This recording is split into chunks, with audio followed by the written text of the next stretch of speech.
Amém. Saúdo a amada igreja com a graça e a paz do nosso Senhor Jesus Cristo. Amém?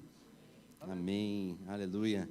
Uma grande alegria, um grande privilégio estar com vocês e poder falar um pouco daquilo que Deus tem feito, tem realizado entre os povos não alcançados. E nós podemos dar algumas lembrancinhas como uma forma de gratidão para a igreja que tem abençoado a nossa missão, que tem abençoado aquilo que nós estamos fazendo entre os povos não alcançados. A Crossover Global é uma organização missionária que planta igrejas entre os povos não alcançados. Nós queremos levar o reino, prover acesso ao Evangelho nos lugares onde ainda não existe acesso. Hoje, graças a Deus, no Brasil, nós temos muito acesso ao Evangelho. Você tem igrejas em vários lugares. Agora, quando você vai para alguns países como a Índia, como o Nepal, como o Marrocos, países como a China, você não tem acesso. Você não tem igrejas, você não tem cristãos. E nós estamos levando o Evangelho para esses lugares. Alguns anos atrás, a liderança global da Crossover se reuniu e colocou um alvo de plantar 2.000 novas igrejas, 2.000 acessos ao Evangelho, entre povos não alcançados até o ano de 2020. E nós lutamos, corremos para poder realizar esse alvo e fomos aos lugares mais diferentes para realizar isto. E pela graça de Deus, nós conseguimos alcançar esse alvo, plantando 2.000 igrejas. E nós queremos agradecer a vocês, porque vocês fizeram parte disso. As suas ofertas missionárias têm alcançado povos em vários lugares do mundo. O fato de vocês investirem na obra missionária tem ajudado a plantar igrejas lá no Marrocos, lá na Índia, lá no Nepal. As suas ofertas, elas não apenas abençoam a igreja local, mas a igreja local abençoa de maneira que a sua oferta chega lá no alto da montanha.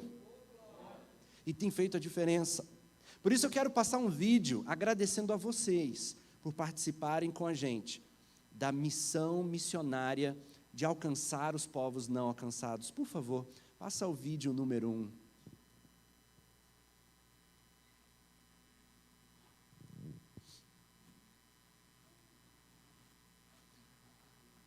Foi somente um sonho. 2.000 igrejas são milhares de pessoas que tiveram suas vidas transformadas, milhares de pessoas redimidas por Jesus Cristo, milhares de pessoas adorando ao Rei dos Reis, pessoas de diferentes culturas, línguas e religiões, e que agora estão unidas pelo mesmo propósito. São parte do mesmo corpo, são família, são seus irmãos e irmãs.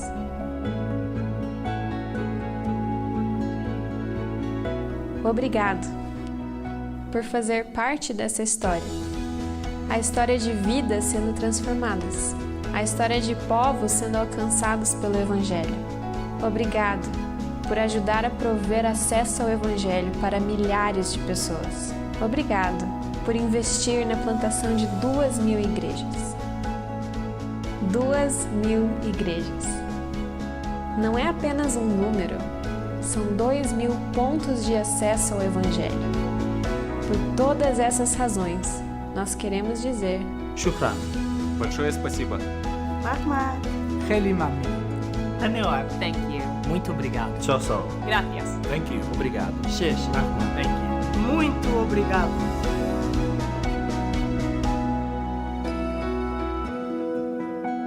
Muito obrigado. Obrigado por investir na obra missionária. Obrigado por estar conosco. Nós cumprimos esse alvo e hoje nós temos um novo alvo, uma nova missão, de plantar 4.000 igrejas, 4.000 novas igrejas, entre os povos não alcançados até 2024. Se Deus quiser, a gente vai alcançar esse alvo. E são igrejas nesses lugares. Nós estamos plantando igrejas no Oriente Médio, nós estamos plantando igreja entre muçulmanos, entre hindus, entre budistas, em lugares que são difíceis de pregar o Evangelho. Mas temos visto Deus abrir as portas para que o Evangelho seja pregado nesses lugares. Estamos esperançosos de que vamos cumprir esse alvo que vem de Deus para que nós possamos ir atrás. E queremos convidar a amada igreja a continuar com a gente, continuar conosco, para que nós possamos realizar essa missão. Amém? Deus possa abençoar a amada igreja. Queridos, abram as suas Bíblias em Marcos capítulo 2.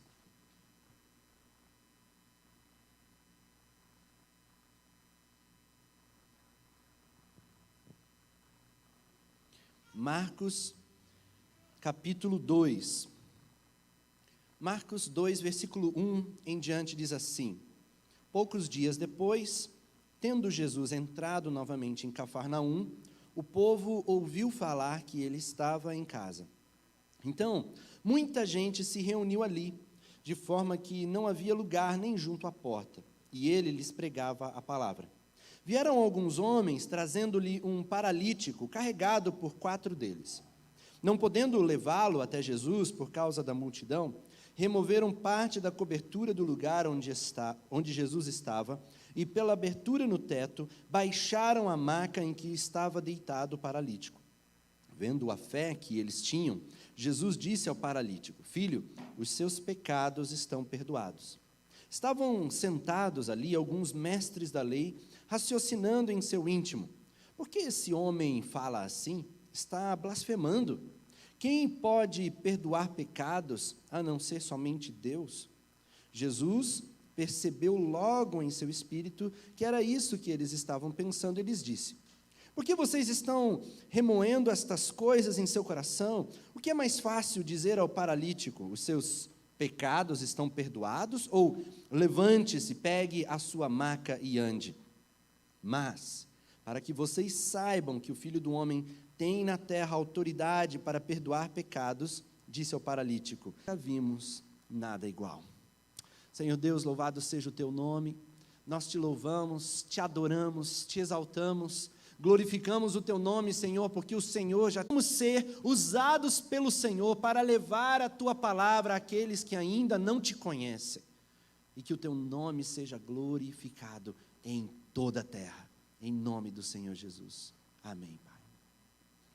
Essa é uma história muito interessante, essa história em que Jesus, ele vai nessa casa, ali em Cafarnaum, e os discípulos estão lá, está tudo cheio, e um homem paralítico é trazido por 4 amigos, e que tentam levá-lo para a casa onde ele estava, e eles não conseguem entrar, eles abrem um espaço no teto e colocam ele diante de Jesus.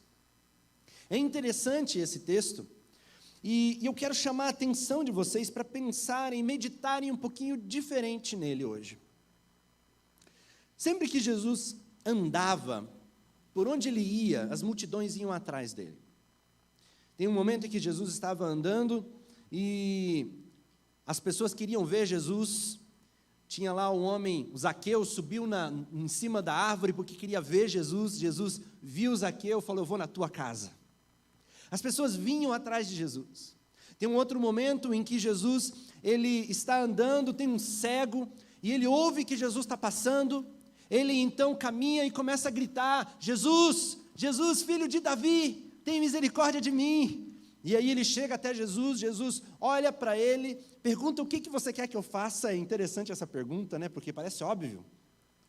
Mas Jesus, ele está perguntando porque ele quer, a pergunta que Jesus está fazendo é: você realmente crê que eu possa te curar? O que você quer que eu faça? E ele fala: eu quero ver. Então Jesus vai e cura aquele homem. Muitos paralíticos, muitas vezes, eram levados até Jesus. Os cegos iam andando até Jesus. Os leprosos entravam na cidade. Tem a história dos 10 leprosos, não é? Que entraram na cidade colocando a sua vida em risco porque poderiam ser apedrejados por isso. Eles chegam diante de Jesus e pedem: Jesus nos limpa, Jesus os purifica. Tem o caso da menina que estava doente, o seu pai vem, anda, vai até Jesus, o lugar onde ele está: minha filha está doente, ela vai morrer, por favor, venha até ela. Jesus vai lá e ela morre no caminho. Antes dele chegar, ele chega lá e ressuscita a menina. Tantas histórias dos milagres que Deus fez, que Jesus fez, no seu ministério aqui terreno. Agora, ao olharmos para essas histórias, nós podemos ver que muitos deles, eles eram capazes de vir até Jesus, de andar e ir na direção onde Jesus estava. A multidão caminhava na direção de Jesus. Jesus está lá, vamos lá onde Ele está. Jesus agora foi para cá, vamos lá onde Ele está. Mas, e os paralíticos? Porque o paralítico não pode andar. O paralítico não tem como sair e ir na direção onde Jesus está. A não ser que alguém se importasse com o paralítico e o pegasse e o levasse até o lugar em que Jesus estava, o paralítico nunca poderia ser curado. E lembra que era uma época que não havia Uber, não havia carro, não havia táxi, não havia nem cadeira de rodas. Era uma época em que tinha que levar em cima da maca, na cama, e tinha que levar na força do braço, e era uma época que não tinha estrada asfaltada e calçada como tem hoje, era pedra. Aonde o relevo de Cafarnaum, na beira, perto do Mar da Galileia, é um relevo bem acidentado. A Bíblia não diz qual era a distância, inclusive, da casa do paralítico até a casa onde Jesus estava. Se ninguém se importasse com esse homem, ele nunca seria curado. E eu quero chamar a atenção de vocês hoje para a realidade dos paralíticos espirituais. Os paralíticos espirituais são aqueles que estão espalhados por essa terra e que não podem, não conseguem, são incapazes de sair e vir até Jesus. Glória a Deus, nós temos acesso ao Evangelho em Caçador. Essa igreja provê acesso. E não apenas esta igreja, a sua casa provê acesso. Amém? Aonde você está, você é acesso ao Evangelho para os seus vizinhos, sua família, seus amigos de trabalho, seus amigos de escola, de faculdade. Nós provemos acesso. No Brasil, nós vivemos num lugar onde, pela graça de Deus, é quase impossível você encontrar um brasileiro que não seja amigo de um crente, parente de um crente, colega de um crente. Não é? Tem acesso. Glória a Deus! A gente pode entrar numa livraria secular, numa livraria qualquer. Eu vou no aeroporto, a gente entra lá no aeroporto, tem lá livros evangélicos, Bíblia Sagrada. Nós temos acesso. Glória a Deus! E nós precisamos de mais, vamos plantar mais igrejas, vamos evangelizar mais, precisamos alcançar o Brasil inteiro. Mas o que falar daqueles lugares onde ninguém tem acesso? Eu estava no Nepal evangelizando, dando um treinamento para os obreiros nossos lá do Nepal, e nós fomos fazer uma ação evangelística na rua lá da cidade. E eu fui com um grupo de jovens, e eles foram evangelizar os hindus, e lá tinha um pandit, um professor de hinduísmo do templo, e eles conversando com ele, e um rapaz traduzindo para mim a conversa deles, eu só assistindo, porque eu queria que eles fizessem todo o evangelismo. E aí a conversa, eles falaram: você conhece Jesus? E aquele pandit olhou para eles e falou: não, ele mora por aqui? Eu falei: não, Jesus Cristo, o Filho de Deus. Aí: não, esse Deus eu não conheço, não. Aí ele perguntou: não, o Jesus Cristo. Eu falei: é alguém famoso? É algum artista da televisão? Ele não conhecia Jesus. Ele nunca tinha ouvido falar de Jesus. Eu me lembro de uma vez lá na Índia, eu estava num lugar e eu falei: Jesus, eu vim aqui falar de Jesus, e a pessoa perguntou: Jesus, quem é Jesus? Eu falei assim: Jesus é o Filho de Deus. E aí eu fui falar de Jesus para ele, ele falou assim: eu já ouvi falar de Jesus, é um dos deuses dos cristãos, né? Aí eu falei: não é um dos deuses, é Deus. Por quê? Ele falou assim: não, porque eu acho que os cristãos têm Papai Noel, tem um coelho também, Jesus é um deles, não é? E na cabeça daquele hindu, Jesus era um dos deuses. Eu estava num voo na Alemanha, do meu lado foi uma chinesa que tinha acabado de se mudar para a Europa, e nós fomos conversando, ela perguntando o que eu fazia, E eu estava na Europa, eu falei abertamente, coisa que eu não falaria, por exemplo, num contexto asiático. Eu falei, eu sou missionário, eu prego o evangelho e eu trabalho. E aí ela olhou para mim e falou assim, mas o que é isso? Eu falei, não, eu prego a palavra de Deus, eu levo Jesus. E ela, quem é Jesus? Como assim Deus? Ela não sabia o que era.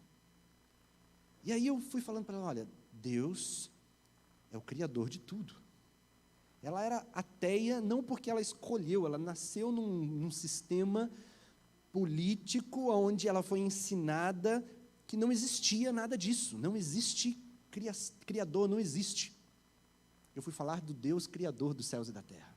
E que esse Deus não apenas criou, mas um dia Ele decidiu vir a esse mundo, e Ele encarnou, e nós chamamos Ele de Jesus Cristo. E Ele veio porque Ele tem uma mensagem para nós. E ela ouviu aquela mensagem na primeira vez, ela ficou me fazendo tanta pergunta ali naquele voo, e eu fui falando de Jesus, eu falei, quer saber, eu vou dar minha Bíblia para você. Eu peguei minha Bíblia e dei para ela, leia, terminou o voo, ela pegou a Bíblia e ficou toda interessada e saiu levando a Bíblia, porque ela nunca havia ouvido falar de Jesus. Você sabia que existem hoje 42% da população mundial que ainda não conhece a Cristo? 42, são 3,4 bilhões de pessoas no mundo que não têm acesso ao Evangelho. Esses são os paralíticos espirituais.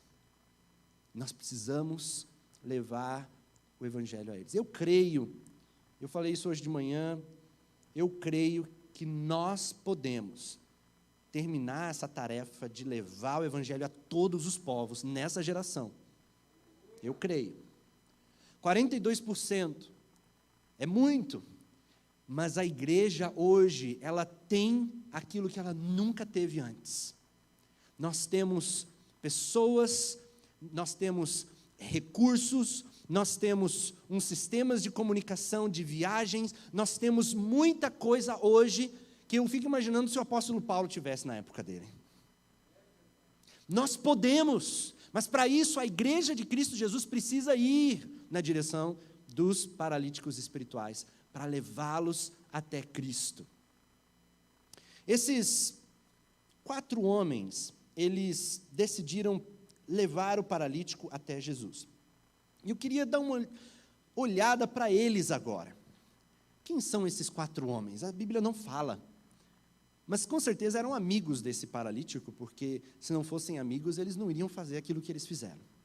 E eu fico pensando, o que motivou esses 4 homens a pegarem esse paralítico e levá-lo até Jesus? Quais motivações estavam no coração dele? E eu fico pensando em 3 motivações fundamentais no coração daqueles homens. A primeira motivação, o que motivou eles a pegar o paralítico e levá-lo até Jesus, foi a percepção da ausência da glória de Deus na vida daquele homem. Eles perceberam que algo estava errado na vida daquele homem, algo estava quebrado na vida daquele homem, Deus não estava sendo glorificado na vida daquele homem de forma completa, e por isso algo quebrado precisava ser consertado, algo que estava feio precisava receber a beleza de Deus. E por isso eles entenderam que eles precisavam trazer aquele homem até aquele que era a glória. Quando olhamos para o mundo e nós percebemos a ausência da glória de Deus, nós percebemos a feiura do mundo, nós percebemos um mundo quebrado, um mundo destroçado, nós precisamos despertar e ver que nós podemos ser solução. A Bíblia fala que a glória de Deus, e a glória de Deus é a beleza. Você já parou para olhar para o pôr do sol? Não dá aquele negócio, aquele assombro? A beleza de Deus. Quando nós estamos em alguns lugares no meio da natureza, a gente tem aquele sentimento assim, nossa, que beleza de Deus. A beleza de Deus, a glória de Deus, porque a palavra de Deus fala que o firmamento, as estrelas dos céus declaram a glória de Deus. A natureza declara a glória de Deus. Nós vemos a beleza de Deus, ainda que o homem esteja distorcendo, destruindo a natureza, destruindo a beleza da glória de Deus. E o próprio ser humano está destruindo e distorcendo a glória de Deus. Quando ligamos a televisão e ouvimos os jornais falando de guerra, de assassinato, de tráfico humano, de pessoas, de crianças sendo vendidas, nós podemos ver a feiura do mundo e perceber a ausência da glória de Deus. Quando você ouve o seu vizinho falar que está se divorciando porque encontrou uma menina mais bonita. Quando você ouve do cara que está agora cheirando um monte de cocaína e está destruindo a vida dele. Quando você ouve de uma família que está destroçada por causa de prostituição, por causa de adultério. Quando nós ouvimos de um cara que está roubando da empresa ou de um corrupto, nós vemos a feiura do mundo, nós vemos a ausência da glória de Deus. E nós temos vindo de Deus, a glória de Deus sendo manifesta na nossa vida. Deus tem nos dado, Deus tem nos abençoado, Deus tem consertado a nossa vida. Não é verdade? Nós precisamos ser agentes da beleza e da glória de Deus para o mundo. De graça recebestes, de graça dai. De graça recebestes, de graça dai. Foi na percepção da feiura, da ausência da glória de Deus, algo quebrado. Eu preciso trazer para o médico dos médicos. Falar, olha, eu não sei resolver o problema do seu casamento, mas eu conheço alguém que pode. Deixa eu trazer você até Jesus. Falar, olha, eu não sei resolver o problema do teu filho aqui com drogas, mas Jesus pode. Olha, eu não sei resolver o problema aqui da corrupção, mas Jesus pode. Se Ele entra no seu coração, Ele vai mudar tudo. E quando nós trazemos os paralíticos espirituais até Jesus, a situação muda tudo. Muda tudo. Eu percebo uma segunda motivação, que foi a motivação do amor. Eles amaram aquele homem. Se eles não amassem, eles não teriam feito o que eles fizeram. E essa é para mim, uma das coisas que mais falta hoje. Amor. Nós normalmente nos distanciamos do outro. Nós fechamos a janela do carro porque eu não quero ver. Nós mudamos o canal, eu não quero saber o que está acontecendo. E nós precisamos olhar para as pessoas como se fosse o meu próprio pai que estivesse lá naquela situação. Meu irmão, essa é minha irmã. E se fosse a sua filha que estivesse lá naquela situação? Quando nós passamos a olhar para as situações, para as circunstâncias com este olhar, nós somos movidos por amor, nós precisamos amar. É esse sentimento que eu vejo em Jesus, quando Ele olha para as multidões, e Ele se sente comovido, porque elas estão perdidas. Quando eu fui para a Índia pela primeira vez, eu fiquei assim, eu me lembro de chorar, porque eu vi as pessoas adorando árvores. Eu vi um homem que todos os dias ia lá e ficava na frente daquela árvore, o tempo todo, fazendo oração para aquela árvore. Lá na Índia e no Nepal, os hindus, eles adoram os ratos, eles adoram Ganesha, que é um deus com a cabeça de elefante, alguns já devem ter visto, e eles colocam os leitinhos, porque uma das maneiras de servir a Ganesha é colocar leite para os ratos. Então eles colocam os leites dos ratos todos os dias, vão lá e colocam a velhinha. E aí você vai num restaurante, está lá os ratinhos, lá no chão. Aí você olha lá no outro lado, as pessoas estão lá fazendo adoração para um monte de ídolos, imagens. Templos e templos, e as pessoas não têm vergonha não.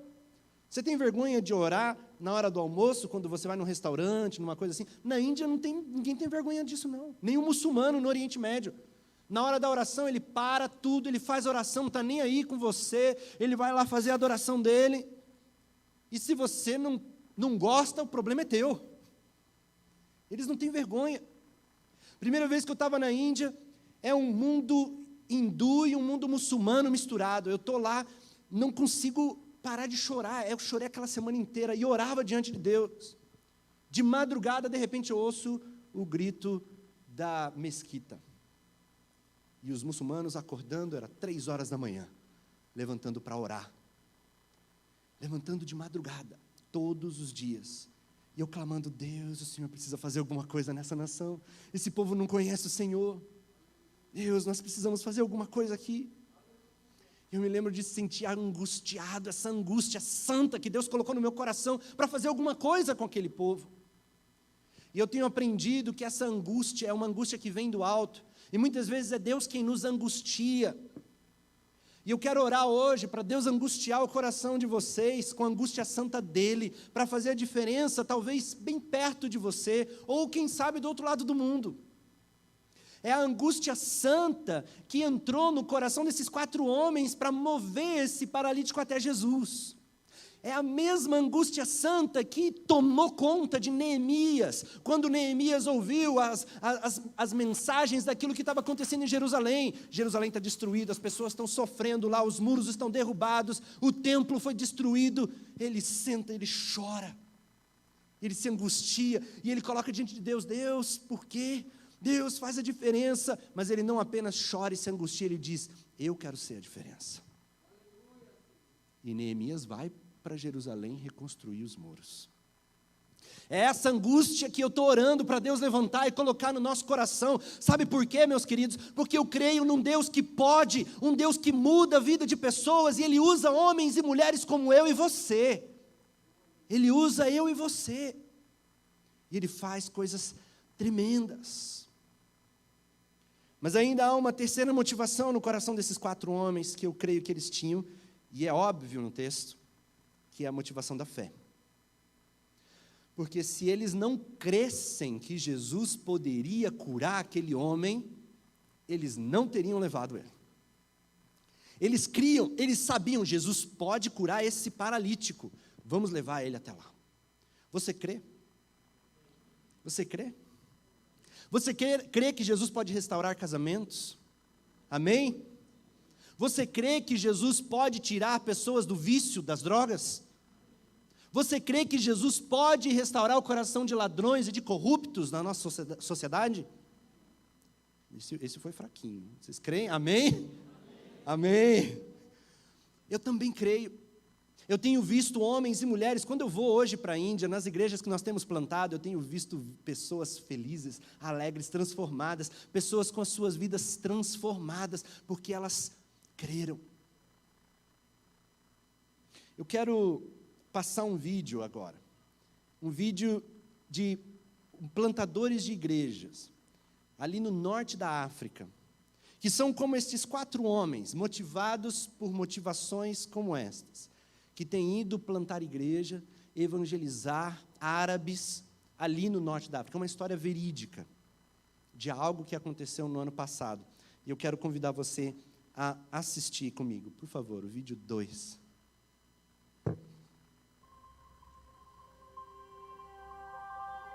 The sun is coming up, signaling the beginning of a new day.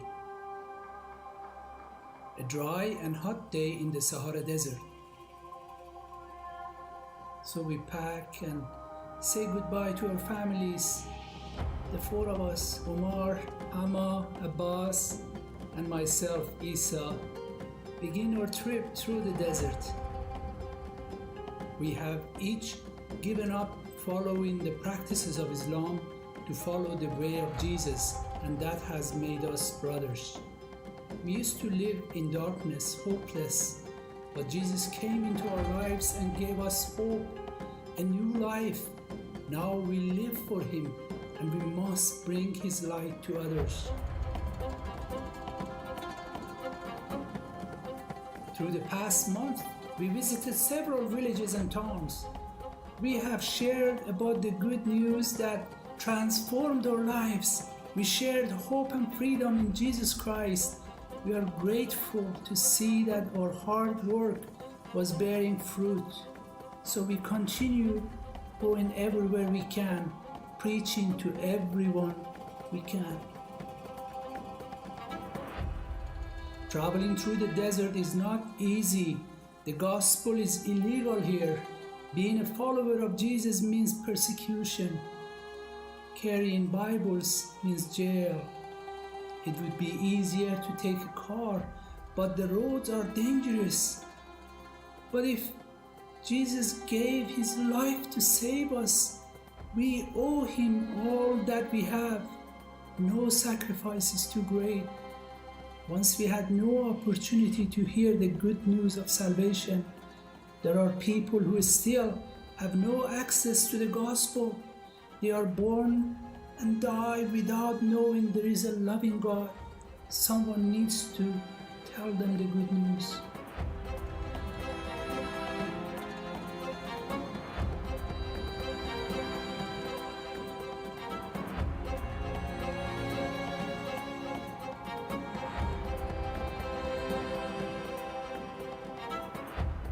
On that day, it was very dry and the heat from the ground was making the conditions uncomfortable. We began to grow concerned when the wind quickly began to pick up. Before we knew, we were in the middle of a sandstorm, trapped in the middle of the desert without proper shelter. We tried to stay together, sand pelting us in our faces, blinding our eyes and making it tough to breathe. I remember calling out to one another, Umar, Hama, Abbas. I would hear Hama call my name, Isa, and I would return the call. We were helpless, trying to survive the vast amount of the sand and dust.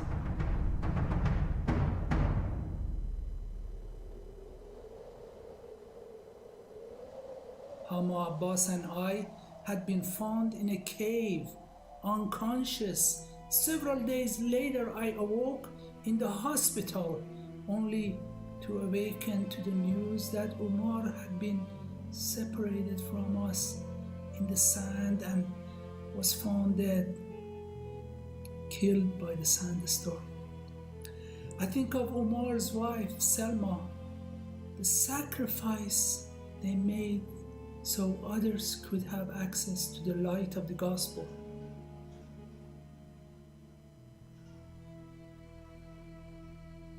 The police questioned us about our trip in the desert and warned us to stop our evangelistic campaigns. But how could we stop? How could we do anything but continue in honor of Umar's life, in honor of Christ? For we thank the Lord for death and resurrection from the dead. We thank the Lord for the free grace of salvation He has given us. We thank God because He is a living God. We thank the Lord for persecution for the sake of His Highness because He deserves more.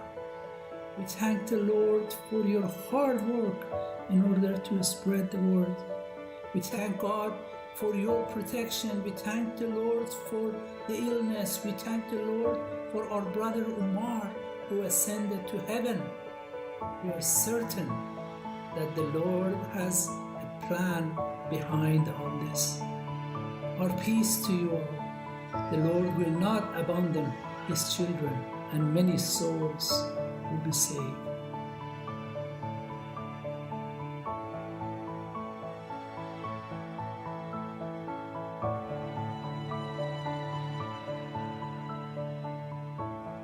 Essa é uma história real de plantadores de igrejas que estão pagando um preço por trazerem paralíticos espirituais até Jesus. São como esses 4 homens, porque levar paralíticos até Jesus tem um preço. Muitos estão pagando um alto preço. É importante pensar e montar uma estratégia, é importante entender o preço e é importante pagar o preço. Porque se nós não pagarmos o preço, quem vai pagar? Se alguém não pagar o preço de levar o Evangelho até os povos não alcançados, quem vai levar? Se hoje nós estamos aqui, é porque um dia alguém pagou o preço. Alguém pagou o preço. Tem nomes na história da evangelização brasileira que nós não conhecemos. William Bagby, muitos não conhecem, um grande missionário que plantou igrejas, foi apedrejado no Brasil várias vezes. Missionários que foram mortos pela Igreja Católica no passado, que perseguiu. Pelo governo português lá atrás. Pessoas que pagaram preço e trouxeram o Evangelho. Hoje nós estamos aqui. Glória a Deus. Graças a Deus. Porque alguém veio e trouxe a mensagem do Evangelho a nós. Mas e estes que estão lá? Há 12 anos atrás, Deus colocou no meu coração fazer o trabalho lá na Índia. Eu orei, coloquei diante de Deus, e então eu sou muito prático. Eu abri lá a minha planilha no Excel e eu coloquei lá o orçamento de como seria o projeto. Porque eu falei, Deus, eu vou fazer um projeto. Eu tinha ido em organizações missionárias antes de entrar para a Crossover, eu fui em outras organizações missionárias, e as organizações falavam para mim, não vai dar certo. Você é só um menino. Você é um piá, como diz lá em Curitiba. Não vai dar certo. Não, precisa de dinheiro. Não, os hindus são preconceituosos, você é branco, não vai dar certo. Não, desista. Todo mundo falava para mim, não vai dar certo. E eu comigo, mas Deus me mandou fazer isso. Eu tenho que começar esse trabalho. Deus me mostrou essa necessidade, eu vou ouvir a voz de Deus, não vou ouvir a voz dos homens. E eu coloquei na planilha, eu coloquei o orçamento de como seria treinar 12 jovens durante um ano para plantar igrejas, fazer um projeto de evangelização num estado lá na Índia. Eu coloquei aquilo e disse, Deus, o Senhor quer que eu evangelize a Índia, então o Senhor me mostra, Deus, eu preciso de 10 mil reais, era o orçamento. 10 mil reais, Senhor, eu preciso de 10 mil reais, me abençoa, Senhor, se o Senhor quer isso, eu preciso de 10 mil reais para poder fazer isso. E eu coloquei isso diante de Deus durante uma semana, orando todos os dias, quando um empresário me ligou. E ele disse, pastor, eu quero conversar com você, porque Deus colocou no meu coração dar uma oferta missionária. E aí eu falei, claro, irmão, vamos conversar. E ao conversar com ele, eu apresentei vários projetos missionários, menos o projeto da Índia. E aí ele olhou para todos aqueles projetos e ele disse, não, eu não quero dar para esses projetos, são projetos bons, já estão acontecendo, mas eu quero dar para algo novo. E aí que Deus na hora falou, né? Assim, você não está pedindo? É para esse projeto. E aí eu falei, olha, irmão, eu estou querendo começar um projeto novo lá na Índia, mas não existe ainda. Se o irmão quer dar uma oferta para esse projeto, a gente vai começar a fazer. Aí ele falou assim, é para isso que eu quero dar. Para algo, é isso. Aí eu falei, ótimo. E aí eu falei, então dá lá a oferta certinho. E aí ele estava saindo, quando ele voltou e perguntou, viu, o pastor não quer saber quanto eu vou dar? Aí eu falei, se o irmão quer dizer, aí ele falou, Deus colocou no meu coração dar 10 mil reais. Exatamente o valor. E na hora eu falei assim, Deus, por que eu não pedi 15, Senhor? E aí eu liguei para a Índia, eu falei, vamos fazer, vamos preparar, vamos organizar, Deus quer. Eu pedi, Deus mandou e não foi 11, não foi 9, foi 10, o valor exato. E aí eu fui perceber um furo no meu orçamento. Eu não tinha colocado as minhas passagens para a Índia. Eu precisava ir e voltar, algumas vezes, e eu coloquei, Deus, é caro, e como é que eu vou fazer, e eu preciso disso, Senhor, me perdoa, um furo no orçamento, marinheiro de primeira viagem comete esses erros, né?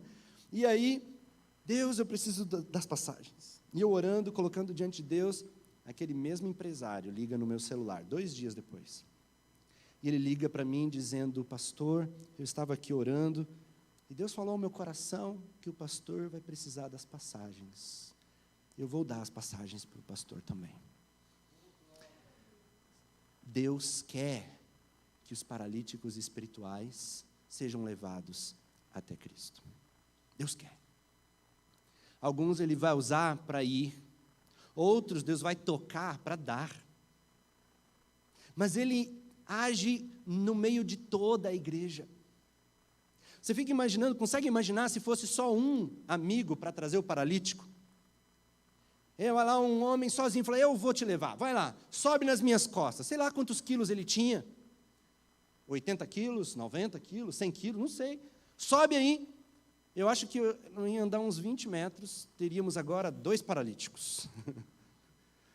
E é o que tem acontecido muitas vezes, muitos missionários, eles vão sozinhos e não conseguem.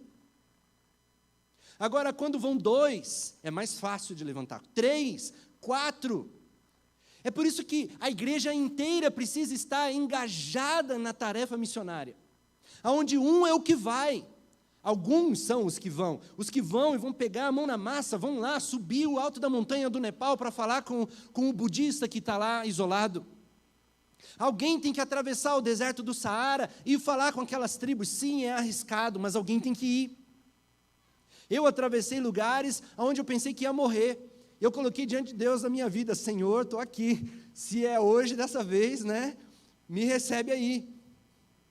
Atravessei em vários lugares em fronteira de guerra, quando a guerra da Síria estava acontecendo, eu estive lá bem perto, nos campos de refugiados, visitando, perto das pessoas que são ligadas, inclusive, aos grupos terroristas. Eu estava lá junto com eles. Alguém tem que ir, alguém tem que morar lá, alguém tem que investir, mas alguém tem que ficar. Alguém é aquele que segura a corda para aquele que vai, é aquele que sustenta, é aquele que investe, é aquele que ora, é aquele que cuida, diz, está tudo bem aí, precisa voltar para cá, eu estou te segurando, mas é todo mundo junto para trazer esse paralítico para cá. Porque quando nós simplesmente dizemos, vai você sozinho e faz o trabalho e me diz depois como é que foi, nós abandonamos os missionários. Nós precisamos que seja a igreja inteira, levando o evangelho inteiro da palavra de Deus para o mundo inteiro. Nós precisamos nos envolver, e a minha pergunta para você é, qual é a sua parte? Porque ou você vai, ou você sustenta, ou você se engaja de alguma maneira. Porque todos nós precisamos estar engajados na obra que o Senhor está fazendo. Esses 4 amigos, eles montam essa estratégia, eles colocam esse homem nessa maca e eles levantam ele. E eles estão levando lá. Eu fico imaginando nesse caminho, né? Debaixo do sol da Palestina, não sei se era 1 quilômetro, 2 quilômetros, 10 quilômetros. Eu fico imaginando eles lá no caminho, pensando, eu quero desistir, está muito pesado, é difícil, não quero continuar.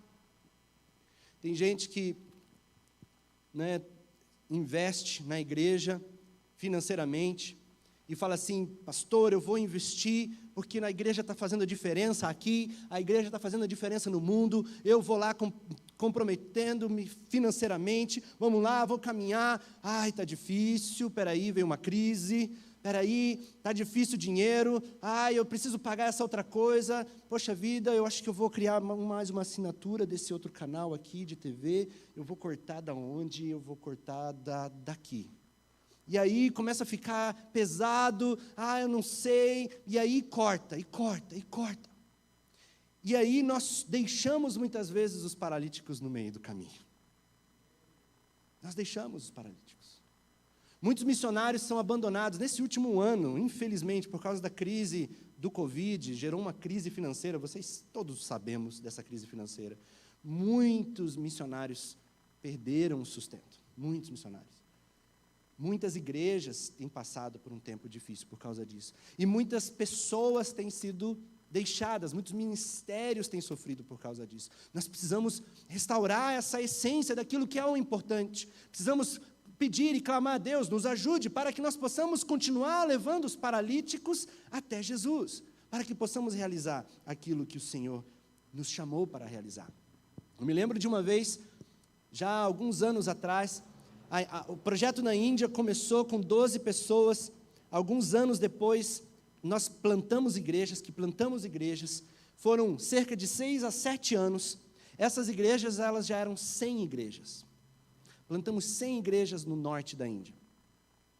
E eu estava indo lá visitar a nossa escola, nós abrimos ali um seminário teológico de formação de pastores, com várias igrejas, vários projetos, e eu fui lá visitar, e eu tinha que pagar as contas das coisas, pagar a conta do projeto, pagar a conta da igreja tal, dos negócios que a gente tinha, do treinamento, e eu estava lá com dinheiro assim, olha, e eu assim, preocupado, eu falei, Deus, e agora? Eu estou pagando as contas, não tinha mais dinheiro, os mantenedores tinham desaparecido. Eu estava pegando do meu dinheiro e eu preocupado, porque eu vou voltar para casa falar com a minha esposa que eu tirei uns 3 mil reais da nossa conta pessoal para pagar a conta. E agora? E naquilo eu estava orando diante de Deus. E sabe quando você chora diante de Deus? E eu me lembro de falar assim, por causa de uma situação que tinha tido de levantamento de recursos, e eu falei assim, Deus, 47 mil reais resolvia isso daqui para mim. Mas o Senhor não me dá esses dinheiro, né? O Senhor só dá para os outros. Eu acho que o Senhor não me ama. Eu acho que o Senhor não quer mais que esse projeto na Índia continue. Eu estava bravo naquele dia. E eu coloquei isso diante de Deus, porque acontece lá um negócio, acontece não sei o quê, 47 mil reais surge lá para esse projeto, mas aqui que eu estou trabalhando, investindo em vidas, a gente está aqui se sacrificando, 47 mil reais aqui resolvia esse problema, eu poderia investir nesse trabalho, nós poderíamos plantar igrejas, poderíamos fazer tantas coisas. E eu estava ali chorando e falando assim, Deus, o Senhor quer que eu cancele, desista? O Senhor não quer mais que a gente continue esse trabalho? Eu me lembro de ligar para o Brasil, conversar com uma obreira nossa e falar, eu acho que Deus não quer mais que a gente continue o trabalho na Índia. Não vem mais o dinheiro e eu agora estou preocupado. E aí eu volto, e eu vou na minha igreja. Quando eu estou entrando na minha igreja, o meu pastor lá, o pastor Pascoal Pirangini, ele me chama e fala assim, Eliezer, vem cá. Eu falei, sim, pastor.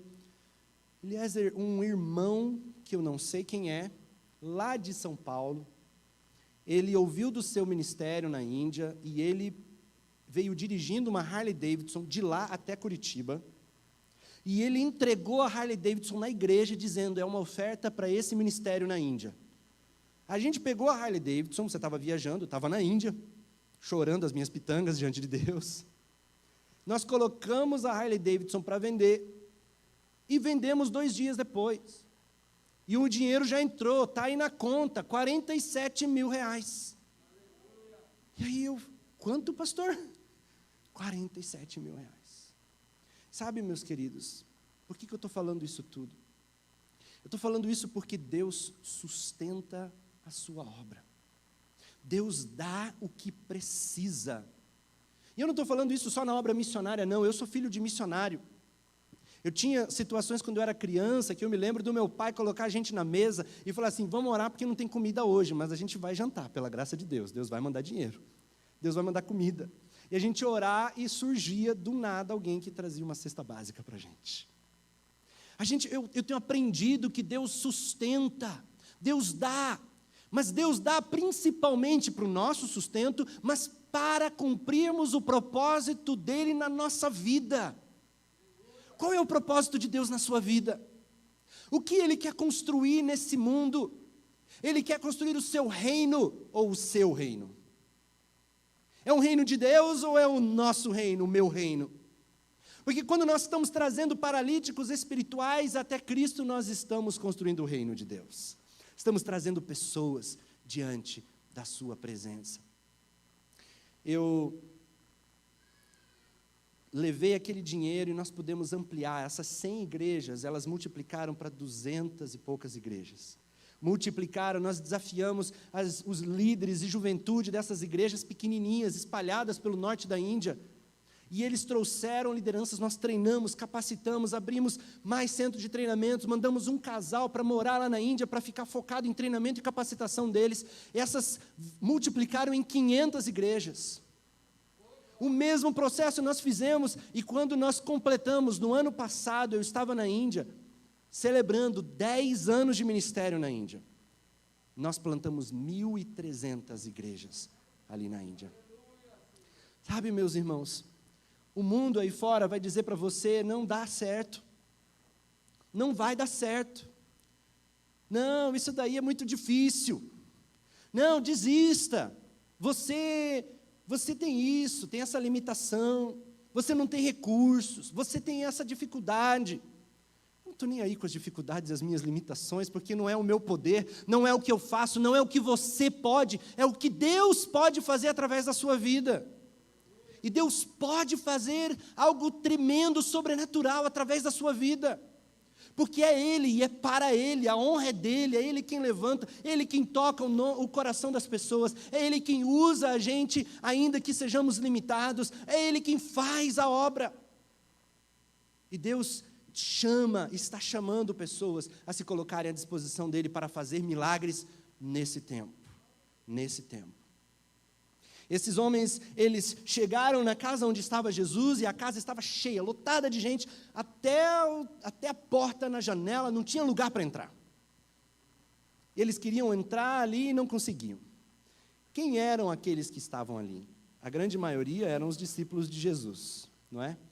Os 12, os 70 discípulos de Jesus, e eles não conseguiam entrar. Você já parou para imaginar que nem mesmo os 12 deram lugar para o paralítico? Nem os 12, nem os 70 discípulos, os grandes discípulos lá de Jesus, deram lugar. Eles poderiam ter falado, gente, deixa o paralítico entrar aí, abre aí, abre espaço, por favor, vamos sair, dá lugar para ele entrar. Não, ninguém fez isso. Todo mundo ficou no seu lugar e falou, não, sai daqui. Esse aqui é meu lugar. Cheguei antes. Você sabe quem eu sou? Eu sou apóstolo. Eu sou apóstolo Pedro, sou apóstolo João. Não, esse aqui é meu lugar. Eu sou um discípulo, sou um dos 70 discípulos de Jesus. Sabe o que a gente faz aí? Deus deu autoridade para a gente. Talvez alguém tivesse olhado para o paralítico tentando entrar lá com os 4 amigos e falado assim, viu, vocês vão trazer esse pecador para a casa do mestre? Não, aqui é um lugar de gente santa. Aqui é lugar de discípulo de Jesus, gente consagrada, gente... Não é para pecador, não. Nós olhamos para isso e podemos aprender que um dos maiores obstáculos para a vinda dos paralíticos até Jesus somos nós. É a igreja. Muitas vezes as pessoas são trazidas e a gente diz, você vai entrar na igreja com essa roupa? Você vai entrar na igreja desse jeito? Você vai vir entrar aqui? E a gente joga para fora. Eu falo assim, né? Não, o copo não, né? As pessoas. E a gente cria desculpas para a gente não aceitar, ou a gente cria desculpas para a gente não evangelizar, a gente cria desculpas, a gente coloca, não, aqui é o meu lugar, aqui é a minha posição, aqui você não é bem-vindo, e as pessoas são lançadas para fora da igreja. Eles saem, eu fico imaginando eles lá coçando a cabeça e pensando, e agora, o que a gente faz? E eles montam uma estratégia, eles olham, eles veem lá o telhado, e eles montam a primeira estratégia evangelística de engenharia evangelística. E eles sobem, destelham tudo, não sei o que eles fizeram, montaram lá um esquema para descer o homem diante de Jesus. Sabe, meus queridos, Deus deu a você dons e talentos. Deus te deu inteligência.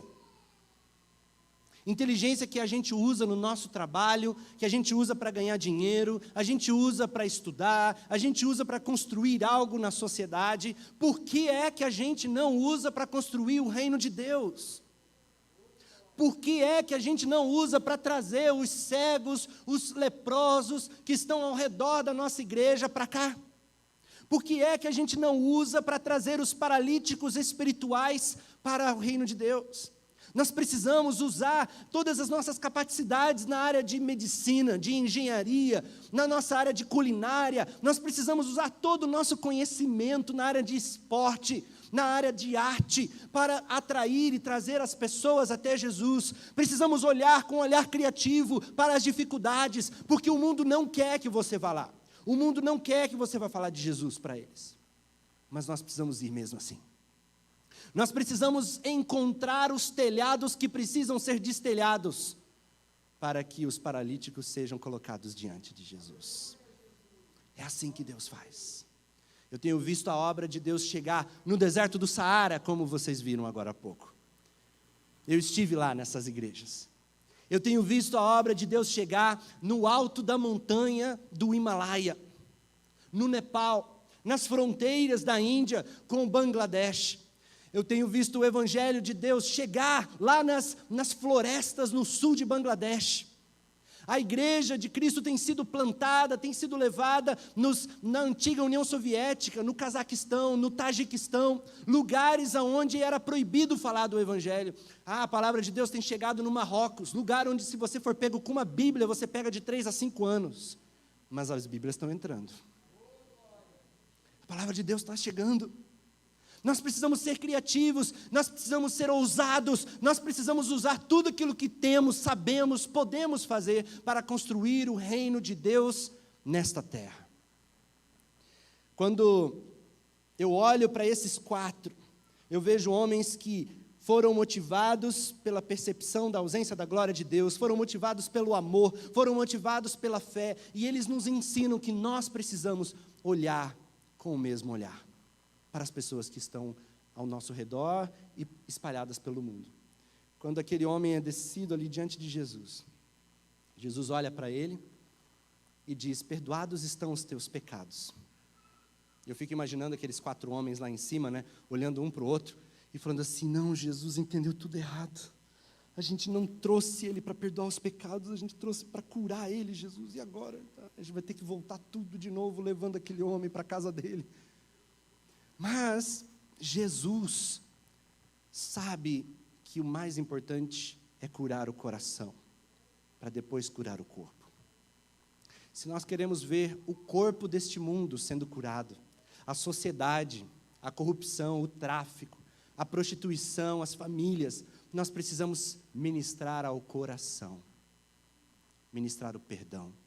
Eu estava numa casa, numa tenda, lá na fronteira com a Síria, falando com refugiados que tinham acabado de sair da Síria, falando para eles isso: só vai haver paz na Síria quando o príncipe da paz entrar no coração do sírio. E eles falaram: vamos orar para que haja paz na Síria. Não vai haver paz na Síria enquanto não entrar o príncipe da paz no coração do sírio. E ali a gente falando de Jesus para aqueles sírios. E, gente, é tremendo, é sensacional ver o que Deus faz. Lá no Líbano, um pastor abriu as portas da igreja para vários sírios. Um pastor libanês. Esse pastor libanês, quando era criança, durante a guerra civil do Líbano, ele teve a família assassinada por sírios, que invadiram a Líbia, invadiram o Líbano, há 30 anos atrás, mais ou menos. Ele viu a família dele ser assassinada por soldados sírios. Ele pegou em armas ainda na adolescência e ele lutou matando sírios. Ele era muçulmano. O que ele cresceu odiando os sírios, até que um dia ele conheceu o príncipe da paz. Jesus entrou no coração daquele homem, mudou, e ele disse assim: eu não sei o que aconteceu comigo, eu não conseguia mais odiar os sírios. E quando começou a guerra civil na Síria, que os sírios começaram a fugir, e muitos deles entraram no Líbano, os libaneses, mesmo os muçulmanos, eles rejeitavam, mandavam: vocês têm que sofrer mesmo, vocês têm que morrer. Era assim que os libaneses estavam tratando os sírios que estavam entrando. E ainda são tratados assim pelos libaneses. Mas ele olhou com um olhar de cristão e falou: não, eu não tenho como, eu tenho que amar esse povo. E ele fala assim que ele abriu a porta da igreja, recebendo as pessoas, ele começou a dar o dinheiro: vamos dar comida, vamos ajudar. Ele começou a ajudar várias famílias que estavam ali, porque Deus colocou algo no meu coração para abençoar a vida desses sírios. Quando o perdão de Cristo entra na nossa vida, muda tudo. Muda tudo. Aquele homem que tinha tudo para odiar os sírios, estava amando os sírios e se entregando por eles. E algo sensacional aconteceu ali, quando eu estava naquela igreja, conversando com esse pastor. Chegou uma família de sírios, que tinha acabado de chegar de Damasco, no auge da guerra da Síria. E eles chegando, sujos, roupa toda de muçulmanos, e eles foram conversar ali com o pastor parou. Ele veio e falou para mim, e disse assim: pastor Eliezer, eu preciso conversar com esse casal agora. Eu falei: claro, pastor, o que houve? Eu falei assim: eles estavam na Síria, e eles viram as decapitações que estavam acontecendo lá, por causa do Estado Islâmico, e eles tiveram um sonho, tiveram uma visão, porque eles oraram para Alá, falaram: Alá, cadê o Senhor? O Senhor abandonou a gente, cadê o Senhor? E Alá apareceu para eles, num sonho, numa visão à noite, para os dois, e falou para eles: saiam da Síria, vão para o Líbano, procurem um cristão, tem uma igreja assim, em tal lugar, vão lá e perguntem para eles quem é o meu filho. E aí o casal tinha acabado de entrar e falar: vocês são a igreja que o homem da visão falou para a gente está entrando aqui e a gente queria saber, por favor, falem para a gente quem é o filho de Alá. E ali o pastor pôde apresentar para aquele casal quem era Jesus Cristo. Jesus está operando, Ele está vivo, Ele está agindo hoje. Agora, a gente estava na Turquia, poucas semanas atrás. A grande maioria dos líderes da Crossover, que trabalham no Oriente Médio, que trabalham na Ásia Central, tiveram visões com Jesus. Viram Jesus e foram tirados do mundo do Islã, foram tirados. Tem tantas histórias, eu podia contar aqui várias histórias. Na Turquia, a Turquia é um país difícil. Uma família estava lá no Ramadã, fazendo jejum e oração, quando Allah aparece para ele e fala assim: você anota aí um endereço. E deu um endereço para a família. Vão lá e perguntem para eles quem é o filho de Allah. E aí na igreja chega lá, alguém bate na porta e fala assim: olha, esse é o endereço, tem algum cristão aqui? Aí o povo olha um para o outro: sim, por quê? Eu falei: não, porque Allah apareceu para a gente e mandou a gente perguntar para vocês quem é o filho de Allah. Sabe aquela história de Cornélio, que tem a visão do anjo e manda chamar Pedro? Está acontecendo o tempo todo. Deus está agindo, Deus está agindo, mas alguém precisa ir, nós precisamos ir. Quando Jesus olha para aquele homem e perdoa os seus pecados, os fariseus que estavam ali começaram a se questionar e falar: quem é esse? Só Deus pode perdoar pecados. Jesus, ele sabe o que eles estão pensando e ele pergunta: o que é mais fácil? Dizer perdoados estão os teus pecados, ou dizer levanta e anda? A gente pode olhar para essa pergunta e pensar: é mais fácil dizer perdoados estão os teus pecados, né? Mas essa é, na verdade, a resposta mais difícil. Porque quando Jesus estava dizendo para aquele homem, assim como ele um dia disse para mim, um dia disse para você, se você tem Jesus, você ouviu ele dizer isso para você um dia. E se você ainda não ouviu ele dizer isso para você, como ele disse para aquele paralítico, hoje é o dia de você ouvir ele dizer para você que perdoados estão os teus pecados. É porque ele disse assim: põe na minha conta tudo o que você fez, todos os teus pecados, todas as suas falhas, todos os seus erros, põe na minha conta, eu pago. E não é uma dívida barata não. A Bíblia diz que o salário do pecado é a morte. Para pagar o nosso pecado eu tenho que morrer, mas Jesus disse: eu pago. Põe na minha conta. Então a pergunta: o que é mais fácil? É mais fácil dizer levanta e anda, mas difícil é dizer eu pago a sua conta. E Jesus foi na cruz por causa dos paralíticos espirituais. Eu era um paralítico espiritual e Jesus me alcançou e me perdoou os meus pecados e me fez levantar e andar. E eu tenho certeza que Ele tem feito muitos aqui levantarem e andarem. Mas se Deus te fez levantar e andar, é porque você precisa agora ir na direção dos paralíticos espirituais e trazerem ele diante de Cristo.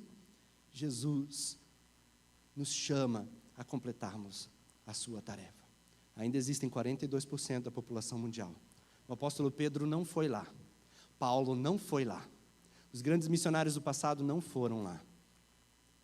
O bastão está na tua mão, está na minha. A hora de ir, agora é nossa. É a nossa responsabilidade. Eu quero passar o último vídeo. Eu quero convidar você a assistir e perguntar a Deus: Deus, qual é o meu papel nisso?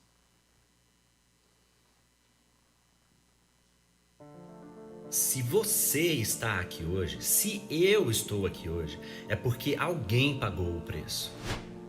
Cristo nos deixou uma tarefa no mundo. A tarefa de levar as boas novas para todos os povos. Nós já fomos alcançados pelo Evangelho. Nós conhecemos as boas novas, porque um dia alguém pagou o preço de ir até os nossos ancestrais para falar do Cristo que morreu e ressuscitou, trazendo salvação e reconciliação com Deus.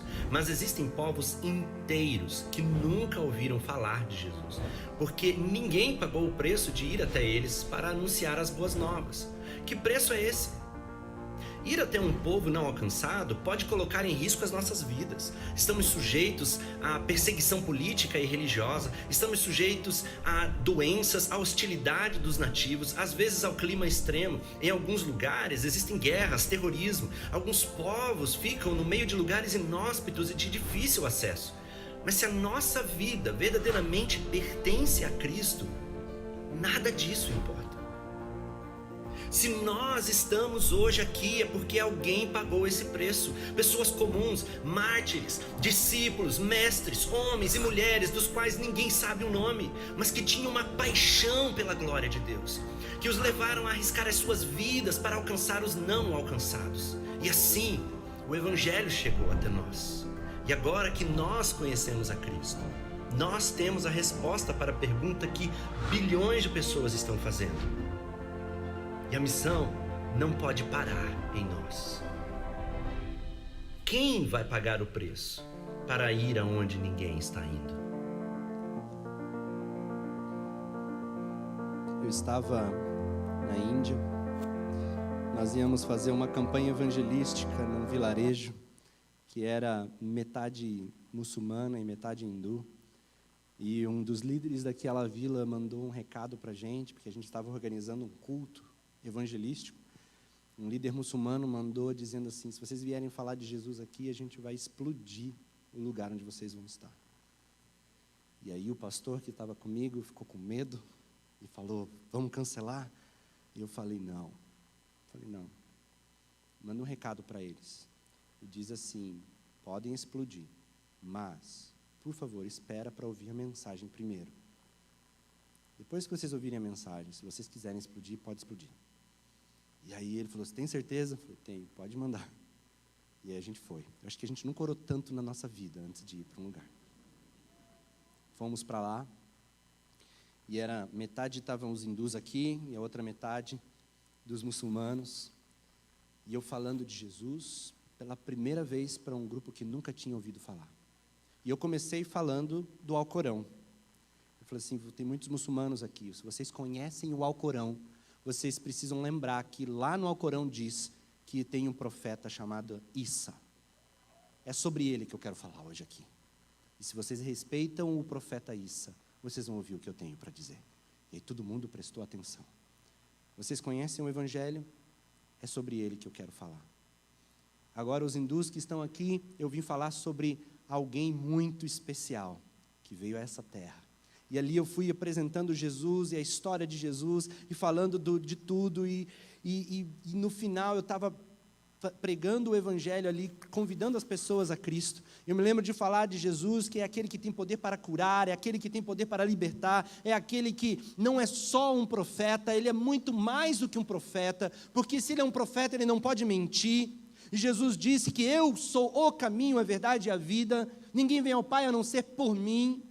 Ele disse que eu e o Pai somos um. Ele é mais do que um profeta, ele é o Filho de Deus, que veio em carne e habitar no nosso meio. Até que eu estava terminando e fazendo um apelo ali para as pessoas entregarem a vida para Jesus. Uma senhora levanta, anda e vem aqui do meu lado e fica me encarando. E eu olho para um pastor lá, ele tenta, chega do lado dela, ela não se mexe. E aí eu sei o que está acontecendo. Aquela mulher está endemoniada. E eu estou ali e eu falo assim: agora eu vou orar por essa mulher. Eu viro, coloco a mão na cabeça dela e começo a orar pela mulher, a mulher cai. E na hora que ela cai, ela começa a se contorcer, aquela mulher estava endemoniada. Eu não sabia, mas quando eu estava falando de que Jesus tem poder sobre todos, Ele é o Filho de Deus e tem toda a autoridade na terra, um líder hindu que estava lá atrás, ele falou assim: manda chamar a fulana, e manda ela ir lá na frente, porque a fulana tinha tido vários espíritos dentro dela, e nenhum templo hindu tinha conseguido expulsar os demônios. E nem os muçulmanos lá nas mesquitas tinham conseguido expulsar os espíritos dela. E aí eles falaram: vamos mostrar para todo mundo que esse Jesus não tem poder coisa nenhuma. Manda a mulher lá na frente. Estava todo mundo olhando para ver o que ia acontecer. E ela veio, eu orei e repreendi, a mulher se contorcia igual uma cobra no meio, e todo mundo olhando atentamente. E aí nós oramos e ficamos ali um tempo até que saíram os espíritos e a mulher levantou sã.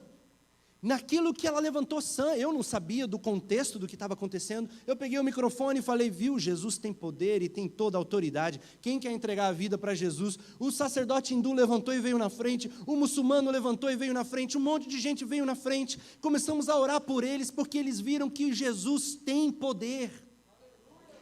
Queridos, Jesus tem poder. Jesus é o mesmo ontem, hoje e eternamente. E Ele pode usar você, Ele quer usar você. Ele usa homens simples, mulheres simples. Jesus pegou um pescador como Pedro para fazer a diferença.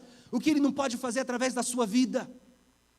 Se eu e você nos colocarmos à disposição do Senhor, se eu e você nos colocarmos diante dEle, Ele pode te usar aqui em Caçador e botar fogo, no bom sentido, nessa cidade, trazendo pessoas para o seu reino, transformando essa nação.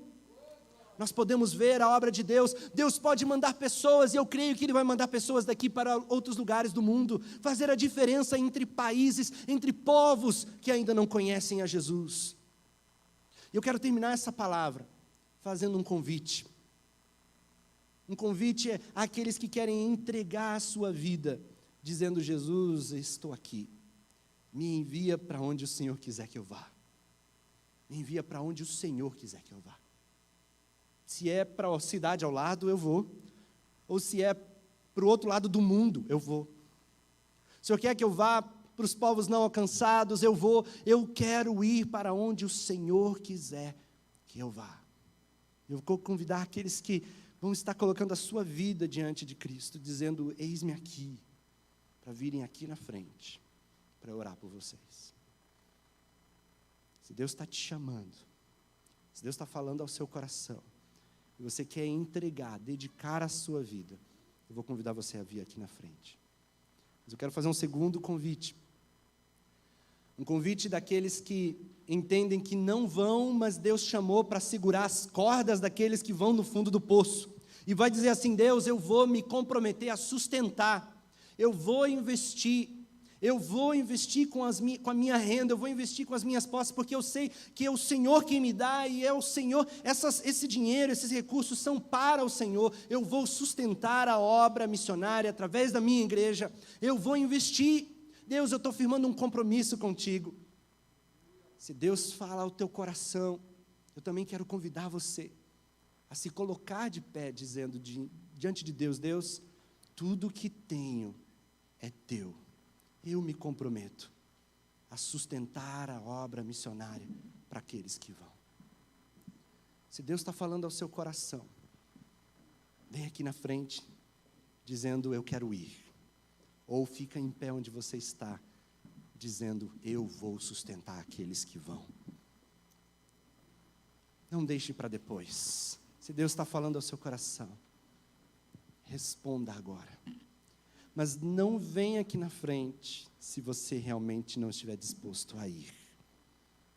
Alguém, aleluia, alguém que quer colocar a sua vida à disposição do Senhor Jesus, dizer: eu vou para onde o Senhor quiser que eu vá, vem aqui na frente, eu quero orar por você.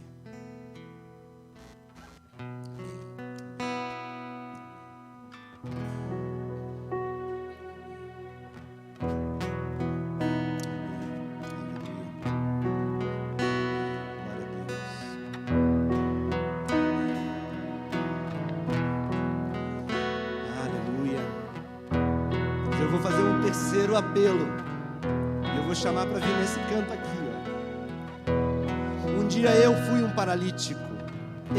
paralítico espiritual, e Jesus me alcançou. Jesus perdoou os meus pecados e Ele me fez levantar e andar. Talvez hoje tenha alguém aqui que se identifique com o paralítico, e você precisa ouvir Jesus dizer para você: perdoados estão os teus pecados, eu te perdoo. Jesus quer sarar as tuas feridas, Jesus quer te curar, Jesus quer perdoar os teus pecados e te chamar para um relacionamento novo com Ele. Se você quer entregar a sua vida para Jesus, vem aqui na frente, vem aqui nesse canto que eu quero orar por você. Há alguém? Há alguém que quer entregar a sua vida diante de Jesus? Vem aqui. Amém, aleluia.